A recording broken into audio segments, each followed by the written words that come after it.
అరే పిల్లలు, మనం ఇప్పుడు ఏం పాఠం చెప్పుకోబోతున్నాము? పోతన బాల్యం. అయితే పోతన బాల్యంలో నిన్నటి వరకు ఏం చెప్పుకున్నాము? కవి పరిచయము చెప్పుకున్నాము. ఏంటిదంటే తిప్పన్న పోతన ఇద్దరు అన్నదమ్ములు. చిన్నప్పటి నుంచి వారిద్దరు చాలా కలిసిమెలిసి ఉంటారు. అసలు గొడవ అనేది వాళ్ళకి తెలియదు. వాళ్ళ యొక్క అన్యోన్యత గురించి మనం ఇప్పుడు తెలుసుకుంటాం. కవి పరిచయం కూడా నిన్న చెప్పుకున్నాం కదా. ఎప్పుడు 20వ శతాబ్దంలో కాలపు డాక్టర్ వనమాల వరదాచార్యులు గారు 20వ శతాబ్దం వారు.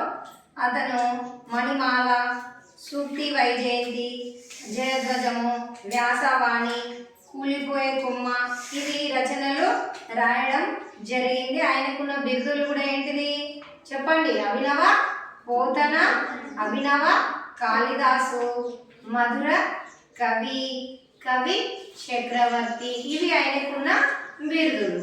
ఆయన ఎప్పుడు జన్మించారు? 16వ తారీఖు 8వ నెల 1912లో జన్మించారు.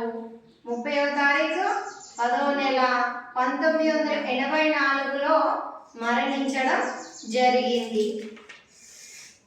ఆయన భార్య పేరు వైదేహి, తల్లి పేరు సీతమ్మ, తండ్రి పేరు బక్కయ్య శాస్త్రి. ఇది అతని గురించి మనం నిన్న తెలుసుకున్నాం కదా. ఇప్పుడు మనం పాఠ్య భాగంలోకి వెళ్దాము. చూడండి, ఫస్ట్ 1వ భాగం చూడండి.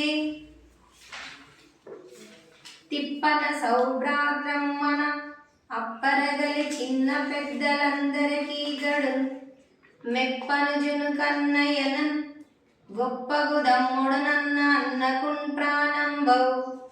చూడండి, మళ్ళీ ఒకసారి చూడండి. తిప్పన సౌభ్రాత్రమ్మన అప్పరగల చిన్న పెద్దలందరికీ గడు మెప్పను జును కన్నయ్యనన్ గొప్పగు దమ్ముడన్న అన్నకున్ ప్రాణంబౌ. అంటే తిప్పన్నకు, సౌభ్రాత్రమ్మన సోదర అంటే సోదరుడంటే, సౌభ్రాత్రమ్మన అంటే సోదరుడంటే, అప్పరగల చిన్న పెద్దలందరికీ వీరి యొక్క సోదర భావం చూసి, వీరి యొక్క కలిసి ఉండే విధానం చూసి నప్పరగల చిన్న పెద్దలందరికీ అక్కడున్న ఆ ఊరిలో, నప్పరి అంటే పట్టణం, ఆ ప్రాంతం వారందరికీ, నప్పరిగల అంటే ఆ ప్రాంతంలో ఉన్న వాళ్ళందరికీ, చిన్న వాళ్ళకి పెద్ద వాళ్ళందరికీ కూడా కడు మెప్పను జున్నకున్న ఎనన్ వాళ్ళందరికీ కూడా వీళ్ళ గురించే మాట్లాడుకుంటారు. ఏమని? గొప్పగు తమ్ముడన్న అన్నకు ప్రాణంబౌ. గొప్పగా అంటే గౌరవం. అన్న అంటే తమ్ముడికి గౌరవం, తమ్ముడు అంటే అన్నకు ప్రాణంతో సమానము అని చెప్పేసి. నెక్స్ట్ చూడండి, సీస పద్యం. కమ్మ అంటే కంద పద్యం అమ్మ. సి అంటే సీస పద్యం. తనకెవ్వరేదేని తినుబండ మీడరేని అనుజను కీడక తిప్పన దినండు అనుజన్మునెవ్వరేమనిన తానడ్డం వచ్చు మైనీగను రాలనీడు గడియసేపింట తమ్ముడు గానరాకున్న వెదకగను పడుగాక వెదను చెందు తన ప్రాణమునకెంతయును కూర్చు వస్తువే నవరజున్నడిగిన ఎంత నొసగు తనకెవ్వరేదేని తినుబండ నీడరేని అనుజుని కిడక తిప్పన్న తినడు అనుజన్మునెవ్వరేమనిన తానడ్డము వచ్చు మైనీగను వాలనీడు గడియసేపింట దమ్ముడు గానరాకున్న వెదకు గనపడుదాక వెదను చెందు తన ప్రాణమునకెంతయును గూర్చు వస్తువే నవరజు అడిగిన ఎంత నొసుగు. ఏంటిది? తనకెవ్వరేదేని, తనకెవ్వరేదేని ఎవ్వరైనా కానీ తినుబండ మీడరేని. తినుబండరాలంటే ఏంటిది? స్వీట్స్, మిఠాయిలు, తినే వస్తువులు ఏదైనా కావచ్చు, ఏది ఇచ్చినా కానీ. ఎనజుడు అంటే ఎవరు? తమ్ముడు. తమ్ముడు ఎవరు? పోతన. కిడక అంటే ఇవ్వకుండా. తిప్పన తినండు అంటే తినడు. తమ్ముడికి ఇవ్వకుండా తిప్పన తినండు అంటే తినడు. అనుజన్మునెవ్వరేమనినా. అనుజన్ము అంటే తమ్ముడు, సోదరు, పోతనను. నెవ్వరేమనినా ఎవ్వరైనా ఏమన్నా అన్నా. తాను అడ్డము వచ్చు, తాను అడ్డు వస్తాడు. మా తమ్మునికి తిడతావా, మా తమ్ముని కొడతావా, మా తమ్ముడితో నూలు పెడతావా అని చెప్పేసి.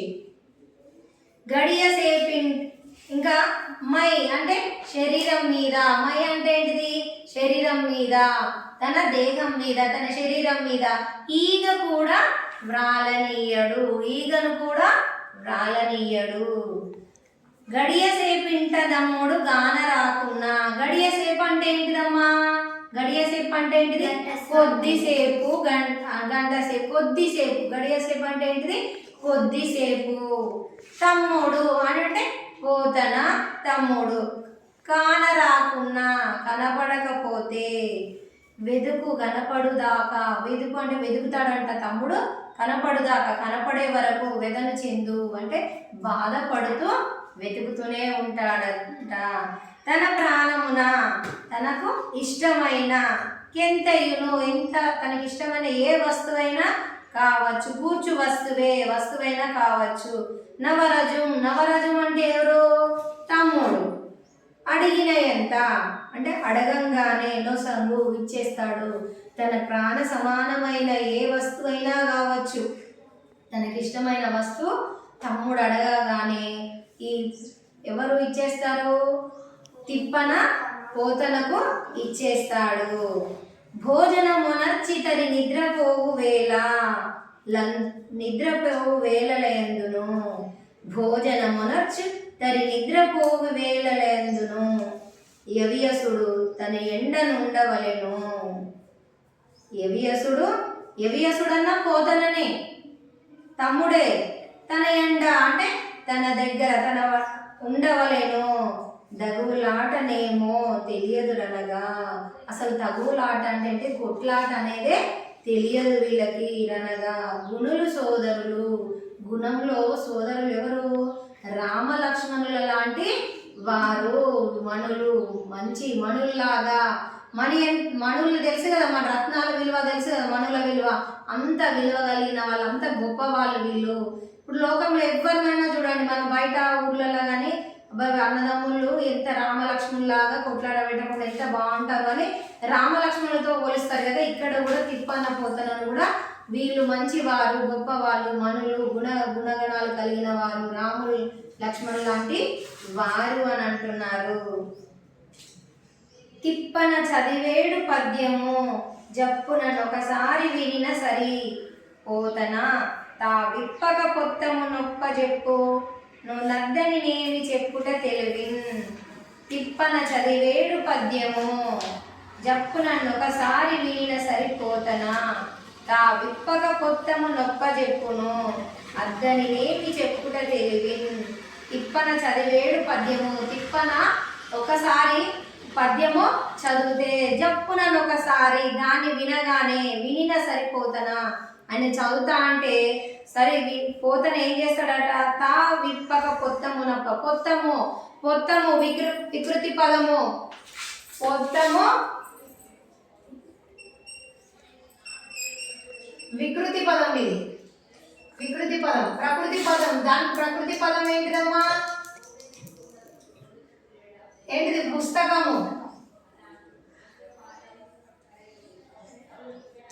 పుస్తకము ప్రకృతి పదము, మొత్తము వికృతి పదము. అర్థమైందా? ఆ పుస్తకం చూడకుండానే ఏం చేస్తాడట, అప్ప చెప్పేస్తాడంట, పొల్లు పోకుండా అప్ప చెప్పేస్తాడంట. అతని తెలివి గురించి ఏం చెప్పమంటారు, అంత తెలివిమంతుడు, అంత జ్ఞాపక శక్తి కలవాడు పోతన అని చెప్పేసి పోతన గురించి ఇక్కడ మనకు వానమామలై వరదాచార్యులు గారు చెప్తున్నారమ్మా. ఇప్పుడు నేను కొన్ని ప్రశ్నలు అడుగుతా, మీకు మీరు జవాబులు ఇవ్వాలి. తినుబండారం, తినుబండారం అంటే ఏంటిది, అర్థం స్వీట్స్, గట్టిగా చెప్పండి. అనుజన్ము, అనుజన్ము అంటే ఎవరిని అనుజన్ము అంటే ఎవరు, తమ్ముడు. అనుజన్ము అంటే తనతో పాటు జన్మించిన వాడు, ఎవరు, సోదరుడు కదా. అనుజన్ము తనతో పాటు జన్మించిన వాడు ఎవరు, తమ్ముడు పోతన. ఇది ఈ రకంగా అర్థమైంది కదా అందరికీ. అన్నదమ్ములు అంటే వీళ్ళ యొక్క సోదర భావాన్ని చూసి ఊర్లోని వాళ్ళందరూ మెచ్చుకుంటుంటారు. తమ్ముడు అంటే అన్నకు ప్రాణము, అన్న అంటే తమ్ముడికి గౌరవము, ప్రేమ.